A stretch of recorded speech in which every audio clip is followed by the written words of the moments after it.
అందరికీ నమస్కారం. కలియుగం కథలు ఛానల్కి స్వాగతం. ఈనాటి మన కథ కుంభమేళాలో అద్భుతం. సూర్యుడు అస్తమించే వేళ అయింది. ఆకాశంలో ఎరుపు రంగు వ్యాపించి ఉంది మరియు సంగమం తీరంలో దీపాల వరుసలు అలంకరించబడుతున్నాయి. ప్రయాగరాజ్ మహాకుంభ తన శిఖరానికి చేరుకుంది. దేశ విదేశాల నుండి వచ్చిన భక్తుల ప్రవాహం చూస్తుంటే గంగా, యమున మరియు సరస్వతి యొక్క అద్వితీయ సంగమం యావత్ మానవజాతిని మంత్రముగ్ధులను చేసిందా అన్నట్లుగా ఉంది. కొందరు స్నానం చేస్తున్నారు, కొందరు హారతిలో లీనమయ్యారు, మరికొందరు ఈ అద్భుత దృశ్యాన్ని చూస్తూ ఉండిపోయారు. టెలివిజన్లో ఈ దృశ్యం చూస్తున్న జానకీదేవి కళ్ళల్లో ఒక ప్రత్యేకమైన మెరుపు వచ్చింది. కానీ ఆ మెరుపు వెనక ఒక విషాదం కూడా దాగి ఉంది. అది ఆవిడ ముఖంపై స్పష్టంగా కనిపించే ఒక అసంపూర్ణ కళ. కుంభమేళాలో స్నానం చెయ్యాలనే ఆమె చిరకాల కోరిక ఇప్పటికీ నెరవేరలేదు. టీవీలో ఒక రిపోర్టర్ గొంతు వినిపించింది. ఇప్పటికే కోట్ల మంది భక్తులు గంగలో పుణ్యస్నానం చేశారు మరియు ఈ అద్భుత కార్యక్రమంలో పాల్గొనడానికి లక్షల కోట్ల మంది ప్రజలు నిరంతరం వస్తున్నారు. సంగమం యొక్క ఈ దృశ్యం స్వర్గాన్ని తలపిస్తుంది అంటున్నాడు. అది విని జానకీదేవి నిట్టూర్చింది. పక్కన ఉన్న నీటి గ్లాసును తీసుకుంది. నీరు తాగి నెమ్మదిగా, స్వర్గం చూడాలని ఎవరికి ఉండదు, కానీ అందరికీ ఆ అదృష్టం ఉండాలి కదా అనుకుంది. అప్పుడే గది బయట నుండి పెద్ద పాటల శబ్దం వినిపించింది. పాట ధాటికి కిటికీలు మరియు తలుపులు కంపించడం ప్రారంభించాయి. జానకీదేవికి ఈ శబ్దంతో తల నొప్పిగా ఉంది. ఏమి జరుగుతోంది బయట అంది. అప్పుడే ఆమెకు అసలు విషయం గుర్తుకు వచ్చింది. ఈరోజు కోడలు కిట్టి పార్టీ ఉంది, మర్చిపోయాను. సంగీత స్నేహితులు వచ్చారేమో. వీళ్ళు ఎల్లప్పుడూ ఇలాగే పార్టీ అంటూ ఇంట్లో గోల చేస్తూ ఉంటారు. కానీ ఇంత పెద్ద సౌండుతో తలనొప్పి వస్తుంది. అంతలోనే పాట శబ్దం మరింత పెరిగింది. జానకీదేవి రిమోట్ తీసుకొని, ఎలాగూ వెళ్ళలేను, కనీసం గంగామాత హారతి అయినా సరిగ్గా వింటాను అని టీవీ వాల్యూమ్ పెంచింది. టీవీ స్క్రీన్పై హారతి ప్రారంభమవుతోంది. గంగా తీరంలో దీపాల సముద్రం అలలతో పాటు ఊగుతోంది. దూరంగా హరహర మహాదేవ్, జై భోలేనాథ్ అంటూ జయకారాలు మారుమోగుతున్నాయి. ఇదంతా చూసిన జానకీదేవి కళ్ళల్లో నీళ్లు వచ్చాయి. ఆమె తనను తాను ఆపుకోలేకపోయింది. ఓ గంగామాత, నా కోరిక ఎప్పటికి నెరవేరుతుంది? నేను కూడా సంగమ తీరంలో నిలబడి నీ ఆశీర్వాదం తీసుకోగలనా? అప్పుడే పాటల మోత మధ్య డోర్ బెల్ మోగింది. పెద్ద సంగీతం ఉన్నప్పటికీ సంగీత చెవులకు దాని ధ్వని స్పష్టంగా వినిపించింది. ఆమె చురుకుగా లేచి తలుపు వైపు పరిగెత్తింది. ఎదురుగా ఫుడ్ డెలివరీ అబ్బాయి నిలబడి ఉన్నాడు. అతని చేతిలో పెద్ద పెద్ద సంచులు వేలాడుతున్నాయి. మేడం, మీ ఆర్డర్ అన్నాడతను. సంగీత సంచులన్నీ తీసుకుని వేగంగా లోపలికి వచ్చింది. చంపా, ఎక్కడ చచ్చావు? వచ్చిన గెస్టులకు ఇవన్నీ తొందరగా వడ్డించు, అందరికీ ఆకలిగా ఉంది అనింది సంగీత. పనిమనిషి చంపా వంటగది నుండి బయటికి వచ్చి అందరికీ భోజనం ప్లేట్లో సర్వ్ చేసింది. కొద్ది నిమిషాల్లోనే తినుబండారాల కార్యక్రమం ప్రారంభమయ్యింది. అతిథులు తమ తమ ప్లేట్లు తీసుకొని కబుర్లలో మునిగిపోయారు. పాటల శబ్దంతో జానకీగారి తలనొప్పి మరింత పెరిగింది. సంగీత, ఆమె నెమ్మదిగా పిలిచింది. సంగీతకు వినిపించింది, కానీ ఆమె విని కూడా విననట్లు ఉంది. కోడలి నుండి ఎటువంటి సమాధానం రాలేదు. గంగా తీరంలో జరిగే హారతి ఇప్పుడు ఈ పాటల శబ్దంతో జానకికి వినపడడం లేదు. అందుకే జానకీదేవి రిమోట్ తీసుకుని టీవీని ఆఫ్ చేసింది. జానకీగారు మళ్ళీ సంగీతని పిలిచారు. సంగీత, కాస్త నా మాట విను అని పిలిచింది. సంగీత చిరాకుగా అత్తగారి గదిలోకి వెళ్ళింది. ఏంటత్తయ్యా, ఇప్పుడేం కావాలి? ఆమె గదిలోకి ప్రవేశిస్తూ బిగ్గరగా అంది. కొద్దిసేపు నేను స్నేహితులతో సరదాగా ఉంటే చూడలేరు కదా? ఎందుకు ప్రతిసారి ఏదో ఒక కారణంతో పిలుస్తుంటారు అనింది. జానకీదేవి భయపడిన కళ్ళతో చూసింది. నేను కేవలం పాటల సౌండ్ కొంచెం తగ్గించమని చెబుతున్నాను అనింది. సరే, ఇక అంతే కదా, దానికే ఇంత కేకలు వేశారా అనింది సంగీత. జానకీదేవి సంకోచిస్తూ, తల చాలా నొప్పిగా ఉంది, ఒక కప్పు టీ ఇస్తే కొంచెం ఉపశమనం కలుగుతుంది అన్నారు. సంగీత అత్తగారి గది నుండి వెళ్తూ, చంపా, అత్తయ్య గారికి ఒక కప్పు టీ తీసుకువెళ్ళు, అస్తమాను ఈవిడ పనులు చేయటంతోనే సరిపోతుంది. కొద్దిసేపటి తర్వాత చంప టీ తెచ్చి జానకీదేవి మంచం దగ్గర పెట్టింది. బయటి నుండి శబ్దాలు వస్తున్నాయి. అత్తయ్య మాటలను సంగీత లెక్క చెయ్యలేదు. బిగ్గరగా మాట్లాడుతున్నారు, నవ్వుతున్నారు. కానీ జానకీదేవి గదిలో మాత్రం ఒక ప్రత్యేకమైన నిశ్శబ్దం ఉంది. ఎందుకంటే జానకి గారు మైగ్రేన్ సమస్యతో బాధపడుతున్నారు. పెద్ద పెద్ద శబ్దాలతో ఆవిడకు తలనొప్పిగా ఉంటుందని తెలిసి కూడా కోడలు ఇలాగే ప్రవర్తిస్తుంది. మరుసటి రోజు ఉదయం జానకీదేవి ఇంకా నిద్రలేవలేదు. ఆమె కొడుకు రాజీవ్ గదిలోకి వచ్చి తల్లిని నిద్రలేపాడు. అమ్మా, ఏమయ్యింది? ఆరోగ్యం బాగోలేదా అడిగాడు రాజీవ్. మైగ్రేన్ వలన రాత్రంతా నిద్రపట్టలేదు, నీరసంగా ఉంది అనింది జానకి. అమ్మా, డాక్టర్ దగ్గరికి వెళ్దాం. ఈ వయసులో ఆరోగ్యాన్ని నిర్లక్ష్యం చెయ్యకూడదు అన్నాడు. జానకీదేవి బలహీనమైన స్వరంతో, రాజీవ్, నేను బాగానే ఉన్నాను, కొంచెం విశ్రాంతి తీసుకుంటే అంతా సర్దుకుంటుంది, నువ్వు ఆఫీస్ వెళ్ళు అనింది. లేదమ్మా, సాకులు చెప్పకు, నాతో పాటు బయలుదేరు, ఆఫీస్కు కాస్త లేటుగా వెళ్తాను అని తల్లిని డాక్టర్ దగ్గరికి తీసుకెళ్లాడు. డాక్టర్కు చూపెట్టిన తర్వాత మెడికల్ స్టోర్ నుండి మందులు కొన్నాడు మరియు తల్లిని ఇంటికి తీసుకువచ్చాడు. తల్లి కొడుకు ఇంటికి చేరుకోగానే సంగీత తన గది తలుపు దగ్గర నిలబడి, ఎందుకు ఇంత ఆలస్యమయ్యింది? నేను ఎప్పటి నుండో సిద్ధంగా ఉన్నాను, బజారుకు వెళ్ళాలి, డబ్బులివ్వండి, చాలా సామాను కొనాలి అనింది. రాజీవ్ నిశ్శబ్దంగా బూట్లు విప్పుతూ, ఇప్పుడు నా దగ్గర డబ్బులు లేవు, అమ్మ మందులకు అయిపోయాయి అన్నాడు. ఇది విని సంగీత, అరే వాహ్, మీ అమ్మగారి మందులకే మొత్తం డబ్బులు అయిపోయాయా? మరి ఇంటి ఖర్చుల సంగతి ఏమిటి అంది.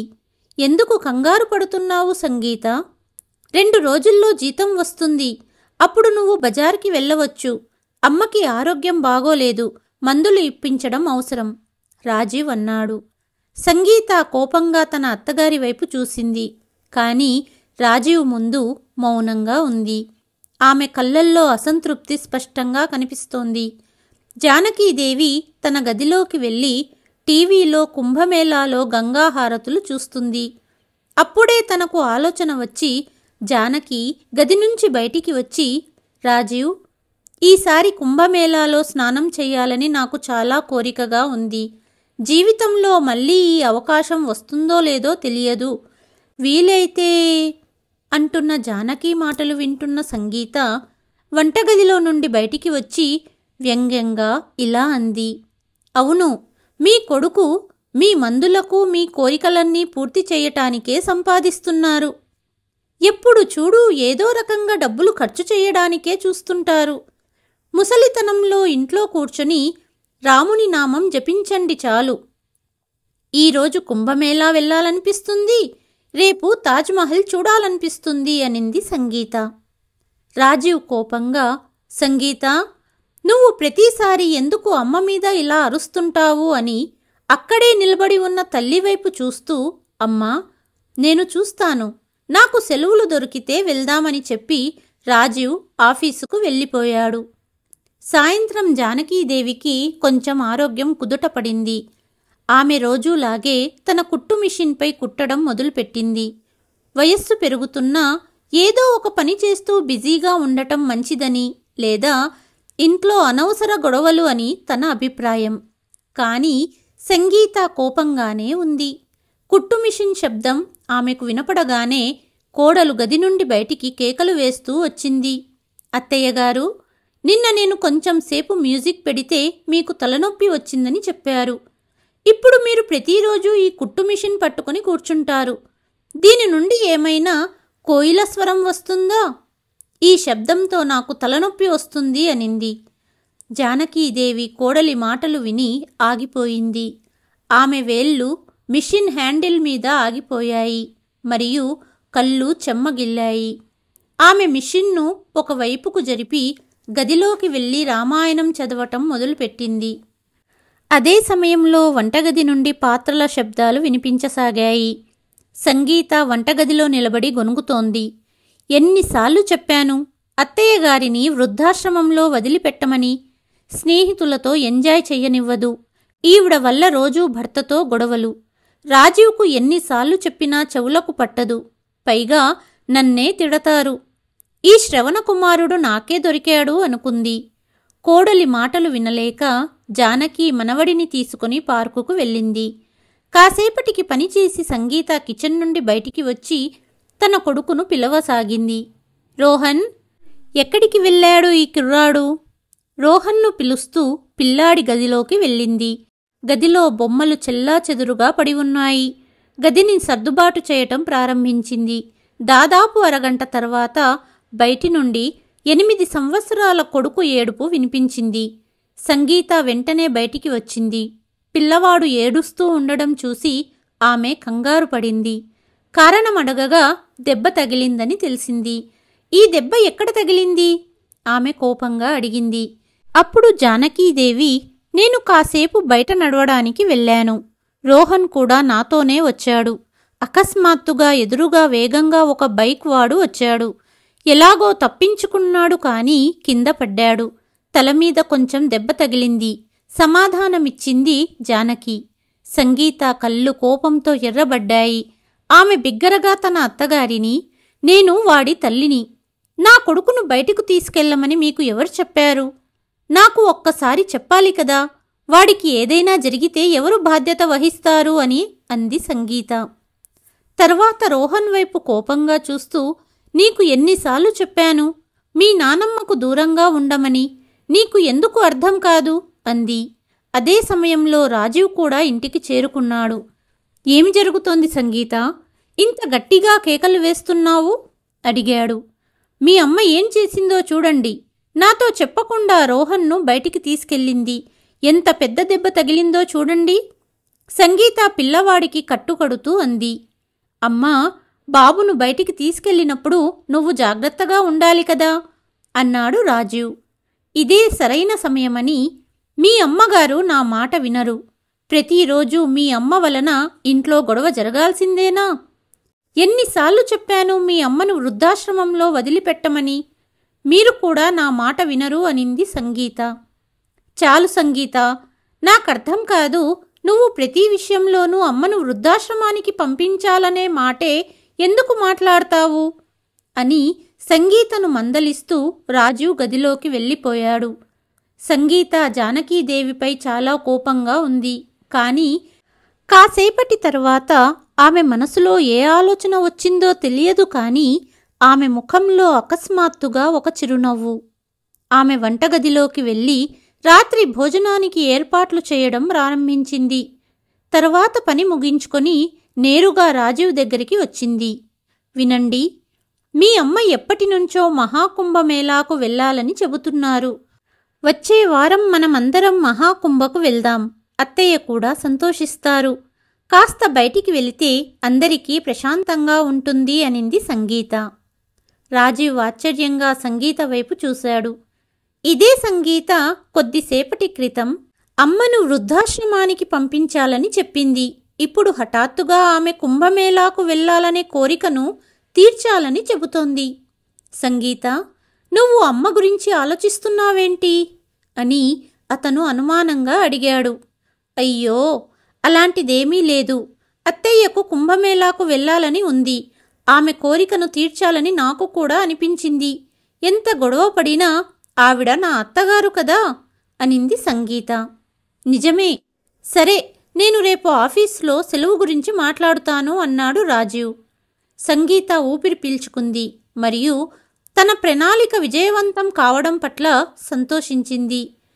ఇక చూస్తూ ఉండండి, నేను నా సమస్యను ఎలా పరిష్కరించుకుంటానో అని ఆమె మనసులో అనుకుంది. రాజీవ్ వారం రోజుల్లో ఆఫీసు నుండి సెలవు తీసుకున్నాడు. కుంభమేళా వెళ్ళడానికి రైలు టికెట్లు కూడా బుక్ చేశాడు. జానకీదేవికి ఈ విషయం తెలిసినప్పుడు ఆమె కళ్ళల్లో నీళ్లు తిరిగాయి. నిజంగా మనం కుంభమేళాకు వెళ్తున్నామా? ఆమె వణుకుతున్న స్వరంతో అడిగింది.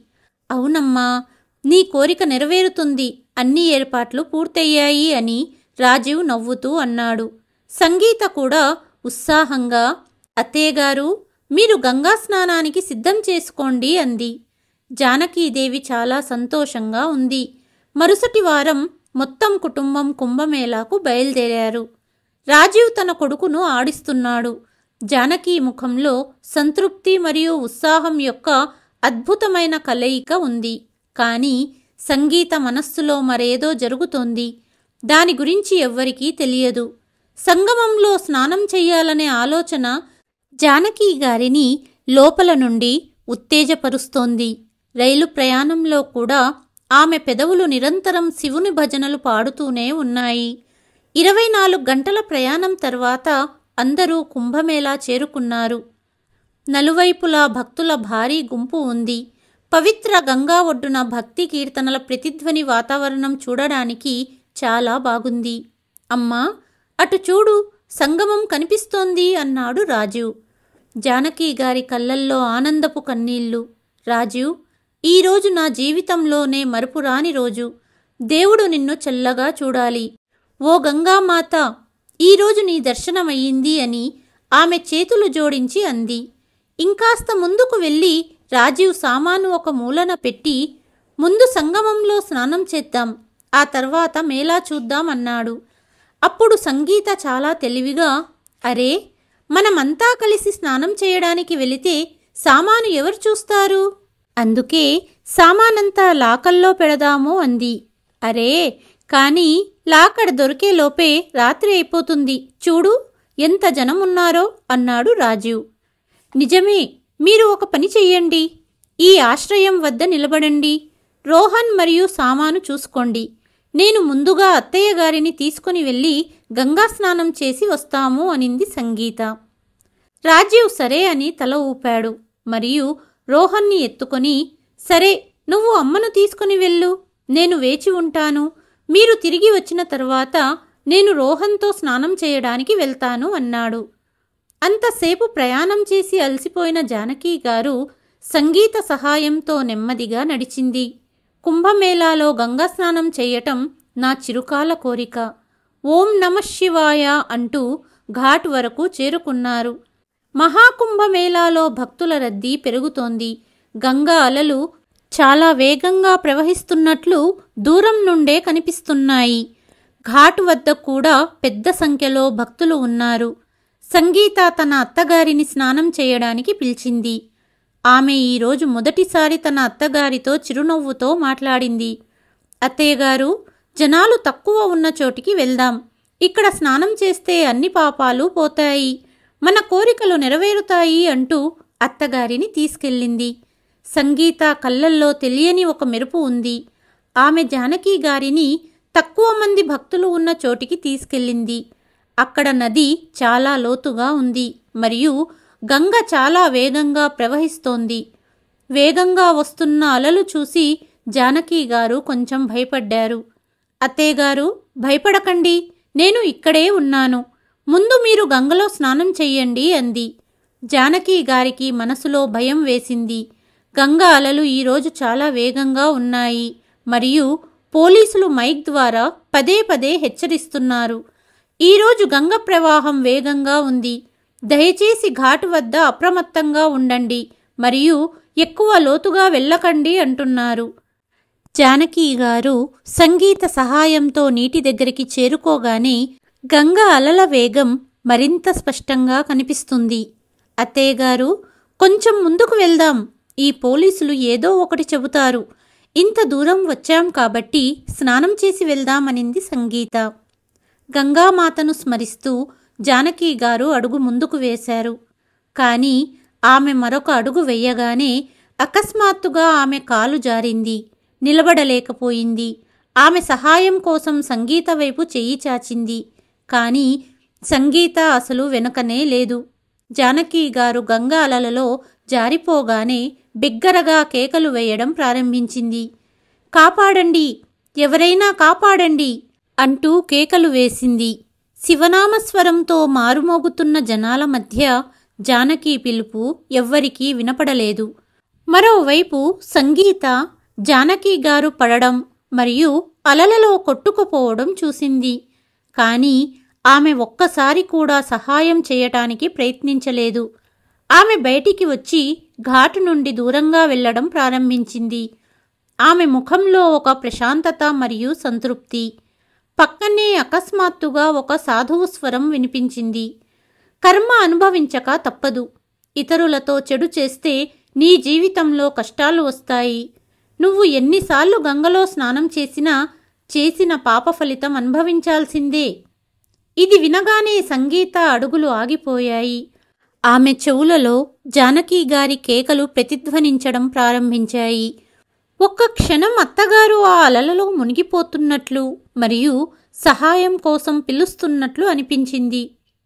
ఇలా ఎందుకు చేశావు సంగీత అని సంగీత అంతరాత్మ అరిచింది. కానీ వెంటనే మనస్సులో వచ్చే ఆలోచనలు అంతరాత్మ స్వరాన్ని అణిచివేశాయి. అంతా మన మంచికే అయింది. చాలా కష్టపడి అత్తయ్య గారి నుండి విముక్తి పొందాను అని ఆలోచిస్తూ ఆమె ముందుకు సాగింది. రాజీవ్ను చూసి తనను తాను నియంత్రించుకుంది. ఆమె తన ముఖంలో నకిలీ విచారంతో రాజీవ్ దగ్గరికి చేరుకుంది. రాజీవ్ మొబైల్లో బిజీగా ఉన్నాడు. ఆమెను చూడగానే, సంగీత, నువ్వొక్కదానివే వచ్చావు, అమ్మ ఎక్కడా అని అడిగాడు. అది అత్తయ్యగారు, ఏం చెప్పను, జనాల గుంపు చాలా ఎక్కువ ఉండటం వలన నా చేయి ఆమె నుండి జారిపోయింది. నేను ఆమెను చాలా వెతకడానికి ప్రయత్నించాను, కానీ ఆమె ఎక్కడా కనిపించలేదు. సంగీత కంగారుగా సమాధానం ఇచ్చింది. ఇది వినగానే రాజీవ్ ఆందోళన చెందాడు. అతను లేచి నిలబడి, ఏమిటి, అమ్మ గుంపులో తప్పిపోయిందా అని అడిగాడు. సంగీత చాలా తెలివిగా పరిస్థితిని చక్కదిద్దడానికి ప్రయత్నించింది. రాజీవ్, నేను చాలా ప్రయత్నించాను, కానీ అక్కడ చాలామంది ఉన్నారు. కానీ చింతించకండి, అత్తయ్య గారికి దారి తెలుసు. నేను అత్తయ్యకు చెప్పాను తప్పిపోతే ఎలా రావాలో. ఆమె కొద్దిసేపట్లో ఇక్కడికి చేరుకుంటారు. రాజీవ్ యొక్క ఆందోళన కొంచెం తగ్గింది. అప్పుడే సంగీత అటూ ఇటూ చూసి, రోహన్ ఎక్కడా అని అడిగింది. అరే, ఇక్కడే ఆడుతున్నాడు, ఇక్కడే ఉంటాడు. సంగీత వెతికింది, కానీ రోహన్ ఎక్కడా కనిపించలేదు. రోహన్ కనపడడం లేదు అని సంగీత ఏడుస్తూ చెప్పింది. రాజీవ్, తొందరగా చూడండి, దూరంగా వెళ్ళలేడు అనింది. ఇద్దరూ వెంటనే రోహన్ను వెతుకుతూ అటూ ఇటూ పెరగెత్తడం ప్రారంభించారు. ఆశ్రయ స్థలం యొక్క ప్రతి మూలలోకి వెళ్ళి పిలవడం ప్రారంభించారు. రోహన్, ఎక్కడున్నావు అని చాలాసేపు వెతికారు. కానీ రోహన్ ఎక్కడా కనిపించలేదు. సమయం గడిచే కొద్దీ వారి ఆందోళన కూడా పెరుగుతోంది. సంగీత ఏడుస్తూ, రాజీవ్, నా కొడుకు రోహన్ ఎక్కడికి వెళ్ళాడు అని అంది. రాజీవ్ సంగీతను ఓర్చడానికి ప్రయత్నించాడు, కానీ అతను కూడా లోపలి నుండి బాధపడుతున్నాడు. రాజీవ్ మరియు సంగీత అరుపులు విని చుట్టుపక్కల ప్రజలు ఆగిపోయారు. చాలామంది వారికి సహాయం చేయడానికి వచ్చారు. మీ బాబు వయసెంత, ఎలా ఉంటాడు, అతను ఏమి ధరించాడు అని అడిగారు. రాజీవ్ వణుకుతున్న స్వరంతో, రోహన్ 8 సంవత్సరాలు అని, వేసుకున్న బట్టలు, అలాగే కొడుకు రూపాన్ని వివరించాడు. కొంతమంది బాబును ఇక్కడ మరియు అక్కడ వెతకడానికి ప్రయత్నించారు మరియు గుంపులో అటూ ఇటూ వెళ్లడం ప్రారంభించారు. కానీ గుంపు చాలా ఎక్కువగా ఉండటం వలన రోహన్ను గుర్తించడం కష్టంగా మారింది. సంగీత కళ్ళ నుండి నిరంతరం కన్నీళ్లు కారుతున్నాయి మరియు ఆమె ఏడుస్తూ కేకలు వేస్తోంది. రోహన్, నా బిడ్డ ఎక్కడున్నావు అని బిగ్గరగా ఏడుస్తుంది. రాజీవ్ పరిస్థితి కూడా అలాగే ఉంది. వారి మనస్సుల్లో భయం మరియు ఆందోళన పెరిగిపోతున్నాయి. వారి చుట్టూ చాలామంది గుమిగూడారు. అంతలో గుంపులో నుండి ఎవరో ఇలా అన్నారు, సార్, మీరు మేలలో ప్రకటన కార్యాలయానికి వెళ్ళి బాబు తప్పిపోయినట్లు సమాచారం ఇవ్వండి. అక్కడి నుండి మైక్లో చెప్పించండి అన్నారు. వెంటనే రాజు మరియు సంగీత ప్రకటన కార్యాలయం వైపు పరిగెత్తారు.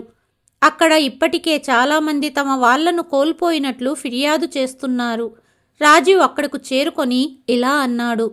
సార్, నా కొడుకు రోహన్, 8 సంవత్సరాల వయస్సు, కనిపించడం లేదు. మేము ప్రతి చోట వెతికాము కానీ అతను ఎక్కడా కనిపించలేదు. దయచేసి మాకు సహాయం చేయండి అని రోహన్కు సంబంధించిన ఫోటో, వివరాలు ఇచ్చాడు. అక్కడ ఉన్న ఉద్యోగులు మేళాలో గస్తీ తిరుగుతున్న పోలీసు బృందాలకు పిల్లవాడి ఫోటో మరియు వివరాలు చెప్పారు. మైక్లో కూడా చాలాసార్లు బాబు పేరు చెప్పబడింది. 2 గంటలు దాటింది. అయినా బాబు ఆచూకీ దొరకలేదు. మరో పక్క, హే గంగా, నా పిల్లవాడిని నా దగ్గరకు చేర్చు అంటూ ఏడుస్తుంది సంగీత. సంగీత, రాజీవ్ ఇక అలసిపోయి నీరసపడిపోయి చివరికి ఏం చెయ్యాలో తెలియక ఆశ్రయ స్థలం వైపు వెనుతిరిగారు. దారిలో రాజీవ్ మాట్లాడకుండా ఉన్నాడు కానీ అతను కళ్ళు చూస్తూనే తెలుస్తోంది లోపలి నుండి ఎంత కుంగిపోయాడో. సంగీత పరిస్థితి ఇంకా దారుణంగా ఉంది. సంగీత చెవుల్లో జానకి గారి కేకలు, ఘాటు దగ్గర విన్న సాధువు మాటలు మళ్ళీ మళ్ళీ వినిపిస్తున్నాయి. కర్మ అనుభవించాల్సిందే. ఎవరికైనా చెడు చేస్తే తప్పకుండా నువ్వు అనుభవించాల్సిందే. ఈ మాటలు సంగీత చెవుల్లో ప్రతిధ్వనిస్తున్నాయి. ఇదంతా నా వల్లే జరిగింది. కర్మ అనుభవిస్తున్నాను. నేను చేసిందే నాకు తిరిగి వచ్చింది అని తనలో తానే తిట్టుకుంటోంది. బరువెక్కిన అడుగులతో ఆశ్రయస్థలానికి చేరుకున్నారు. కానీ అక్కడ కాలు పెట్టగానే సంగీత కాళ్ళ కింద భూమి కదిలిపోయింది. జానకి గారు ఒక మూలన హాయిగా ఏమీ కానట్టు కూర్చొని ఉన్నారు. అమ్మా అని రాజు సంతోషంతో కూడిన ఆశ్చర్యంతో పిలిచాడు. రాజు పరిగెత్తుకుంటూ తల్లి దగ్గరికి వెళ్ళాడు. జానకి గారు అతన్ని చూసి నవ్వుతూ, ఏమైంది రాజు, ఇద్దరూ ఇంత కంగారుగా కనిపిస్తున్నారు అనింది జానకి. సంగీత మాత్రం ఎవరో కట్టేసినట్టు అక్కడే నిలబడిపోయింది. కళ్ళు పెద్దవి చేసి జానకిని చూస్తోంది. ఇది ఎలా సంభవమో తనకి అర్థం కావడం లేదు. అసలు సంగతి ఏంటంటే, జానకి గారు నీళ్లలో మునిగిపోతుంటే కుంభమేళా కోసం గంగానదిలో ఉన్న రక్షక దళం ఆమెని చూసి సహాయం చేశారు. ఆమెని ఒడ్డుకు తీసుకొచ్చారు. కాసేపు ఆమె స్పృహ లేకుండా ఉండిపోయింది. తర్వాత తెలివి రాగానే చుట్టూ జనం గుమిగూడి ఉండటం చూసింది. అలా మెల్లగా అక్కడే కాసేపు కూర్చొని రక్షక దళం వారు ఇచ్చిన భోజనం తిని మెల్లగా నడుస్తూ ఇక్కడికి చేరుకుంది. తల్లిని చూడగానే, అమ్మా, నువ్వెక్కడికెళ్ళిపోయావు అని అడిగాడు రాజు. అప్పుడే సంగీతకి చెమటలు పట్టేశాయి. తన అసలు రూపం బయట పడబోతోందని భయపడుతుంది. జానకి గారు కోడలిని తెరిపారా చూస్తున్నారు. కానీ సంగీత ఆమె కళ్ళల్లోకి చూడలేకపోతోంది. అప్పుడు జానకి గారు, ఏం లేదు రాజు, జనంలో సంగీత చెయ్యి జారిపోయింది. దారి తప్పిపోయాను. అక్కడే ఉన్న ఒక పోలీస్ అతనికి వివరాలు చెప్పడంతో ఇక్కడి వరకు తీసుకువచ్చారు. ఇది వినగానే సంగీతకు ప్రాణం లేచొచ్చినట్లయింది. అత్తయ్య గారు ఎందుకు అబద్ధం చెప్పారు? నన్ను కాపాడడానికా? ఇప్పుడు సంగీత తన దృష్టిలో తానే పడిపోయింది. అమ్మా, నీకు ఏదైనా జరిగితే నేను ఏమైపోవాలి అన్నాడు రాజీవ్. జానకి గారు చిన్న చిరునవ్వుతో రాజీవ్ భుజంపై చెయ్యి వేసి, బాధపడకు, అంతా బాగానే ఉంది. గంగామాత దయతో నేను ఇక్కడికి చేరుకున్నాను. ఎక్కువ ఆలోచించాల్సిన అవసరం లేదు. బహుశా ఇందులో ఏదో మంచి జరిగి ఉంటుంది. సరే కాని నా మనవడెక్కడా కనిపించడం లేదు అని జానకి గారు చుట్టూ చూస్తూ అడిగారు. ఇది వినగానే రాజీవ్ మరియు సంగీత కళ్ళు కన్నీటితో నిండిపోయాయి. అమ్మా, రోహన్ ఇక్కడ లేడు. ఆడుతూ ఆడుతూ గుంపులో తప్పిపోయాడు అని రాజీవ్ చెప్పగానే జానకి గారు కూడా కంగారు పడ్డారు. అదే సమయంలో రాజీవ్ ఫోన్ మోగింది. అతను వెంటనే లిఫ్ట్ చేశాడు. అవతలి వైపు నుండి, మీరు రోహన్ తండ్రి మాట్లాడుతున్నారా అని అడిగారు. అవును, నేనే మాట్లాడుతున్నాను. రోహన్ ఎక్కడా? మీకు బాబు గురించి సమాచారం తెలిసిందా అంటూ రాజీవ్ కంగారుగా అడిగాడు. ఫోన్ అవతలి వైపు నుండి, మీ అబ్బాయి మాకు గంగ ఒడ్డున ఏడుస్తూ కనిపించాడు. అతను మీ పేరు మరియు ఫోన్ నెంబర్ చెప్పడానికి ప్రయత్నిస్తున్నాడు. అలాగే మీరు బాబు గురించి ఇచ్చిన వివరాలు ఈ అబ్బాయితో కలిశాయి. మేము అతని నుండి తీసుకున్న సమాచారంతో మీకు కాల్ చేశాము. దయచేసి మీరు ఫిర్యాదు చేసిన చోటుకు రండి అని ఫోన్ పెట్టేశాడు అవతలి వ్యక్తి. ఇది వినగానే రాజు సంతోషించాడు. అతను ఫోన్ పెడుతూ, అమ్మా సంగీత, రోహన్ దొరికాడు అని చెబుతూ రాజు వారిద్దరినీ తీసుకువెళ్ళాడు. రోహన్ తన తల్లిదండ్రులను చూడగానే వారి వైపు పరిగెత్తాడు. పిల్లవాడిని చూడగానే సంగీత అతన్ని తన 2 చేతుల్లోకి తీసుకుని గట్టిగా హత్తుకుంది. అతన్ని ముద్దులు పెడుతూ, రోహన్ ఎక్కడికి వెళ్ళావు? నా ప్రాణం పోయింది అంటూ తన కళ్ళ నుండి ఆనంద బాష్పాలు కారాయి. అప్పుడు రోహన్ తన తల్లితో, అమ్మా నాకు చాలా భయమేసింది. ప్రతి చోట గుంపు గుంపుగా జనాలు. నేను ఏడుస్తూ తిరుగుతున్నాను. ప్రతి చోట మిమ్మల్ని వెతికాను, కానీ ఎవ్వరూ కనిపించలేదు. అప్పుడే ఒక పోలీస్ అంకుల్ నన్ను ఎందుకు ఏడుస్తున్నావు అని అడిగారు. నేను ఆయనకు అంతా చెప్పాను. ఆయన నాన్న నెంబర్ అడిగారు మరియు మీకు ఫోన్ చేశారు అన్నాడు. సంగీత ఆశ్చర్యంగా, కానీ రోహన్, నీకు నాన్న ఫోన్ నెంబర్ ఎలా గుర్తుంది? నేను నీకు ఎప్పుడూ నేర్పలేదే అని అడిగింది. రోహన్ నవ్వుతూ, అమ్మా, నానమ్మ నాకు నీ నెంబర్, నాన్న ఫోన్ నెంబర్ నేర్పించింది. అది కష్ట సమయంలో చాలా ఉపయోగపడుతుందని ఆమె ఎప్పుడూ చెప్పేది. అందుకే అమ్మా నాన్న ఫోన్ నెంబర్ ఎప్పుడూ గుర్తుంచుకోవాలి అన్నాడు. ఇది వినగానే సంగీత మరియు రాజు ముఖంలో ఆశ్చర్యం కలిగింది. రోహన్కు ఈ నెంబర్ గుర్తులేకపోతే ఏమి జరిగేదో అని రాజు అన్నాడు. సంగీత ముఖం వాడిపోయింది. పాపపు భారం ఇక ఆమె ఎక్కువసేపు మొయ్యలేకపోయింది. సంగీత కళ్ళ నుండి కన్నీళ్లు ధారలుగా ప్రవహిస్తున్నాయి.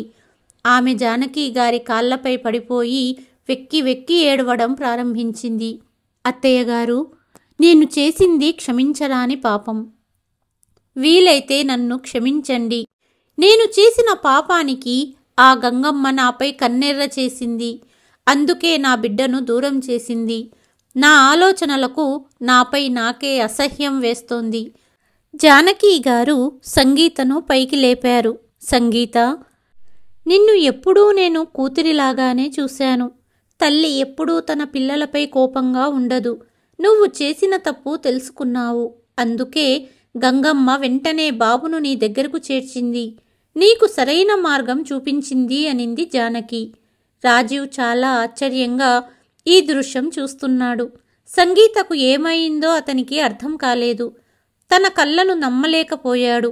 అప్పుడే రోహన్ జానకి గారి చెయ్యి పట్టుకొని, నేను చెప్పాను కదా, నా నానమ్మ ప్రపంచంలోనే నెంబర్ 1 నానమ్మ అని అన్నాడు. జానకి గారు నవ్వారు మరియు తన మనవడిని కౌగలించుకున్నారు. గంగ ఒడ్డున ప్రవహించే అలలు ఈ కుటుంబం మధ్య వచ్చిన అపార్థాలను కూడా తమతో పాటు తీసుకుపోయాయి.